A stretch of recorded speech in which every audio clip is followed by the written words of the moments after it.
பொம்பளை வேஷமா போட்டு விடுறேன். பின்ன என்ன உனக்கு கமலஹாசன் வேஷமா போட்டு விட முடியும்? சார் அதை விடுங்க சார். ஒழுங்கா ப்ராக்டிஸ் பண்ணிட்டீங்களா இன்ஜெக்ஷன் போடுறதுக்கு? எப்படி இன்னொரு சொல்லு. ஏண்டா உள்ளதாம்மா டீ போட்டு வச்சிருக்காங்கல்ல, அதை எடுத்து வந்து தொட்டு சாப்பிடலாம்ல. உங்க அப்பன் காசு மிச்சம் பண்ணலாம் தான் இப்படி தண்ணியை தொட்டு தின்னுட்டு இருக்கேன். யாரும் சரியான மரசாம்பிராணியா இருக்கா? அப்பா அம்மாட்ட இப்பெல்லாம் தான் காசு இருக்குன்னு முட்டையும் பால் வாங்கி தர்றாங்க. அப்பெல்லாம் காசே இருக்காது. நாங்க இப்படிதான் தண்ணியை தொட்டு திம்போம். இருந்தாலும் இதுல ஒரு ஆனந்தம் இருக்கு பாரு.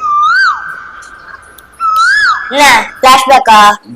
ஒரு ஆணியும் வேண்டாம். நீ தண்ணியை தொட்டு திம்பியோ இல்ல தனியா போய் முக்கிட்டு திம்பியோ, உன் கருத்தூசிய போட்டு என் கருத்த இருக்காது. சாமி ஆள விடு. என்ன பொசுக்குன்னு இப்படி சொல்லிட்டு போறா? டைம் வேற ஆயிட்டே இருக்கு. சம்மு இங்க இருந்து சாவி எங்க? என்ன கேட்டா எனக்கு எப்படி தெரியும்? எங்க வச்சியோ என்னவோ. ஏய் நைட் இங்கதான் நான் வச்சேன், எனக்கு நல்ல ஞாபகம் இருக்கு. ஆமா, உடனே எதுக்கானாலும் என்ன சொல்லிடு.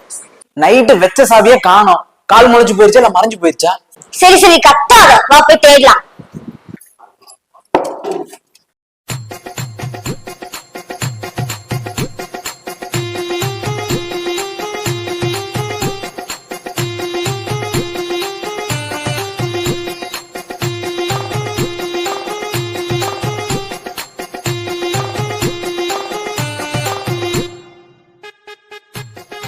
பாரு.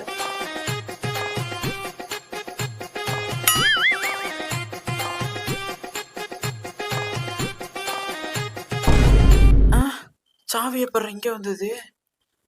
ஒருவேளை நம்ம தான் மறந்து வச்சிட்டோமா? எவ வேற முறைக்கிறா?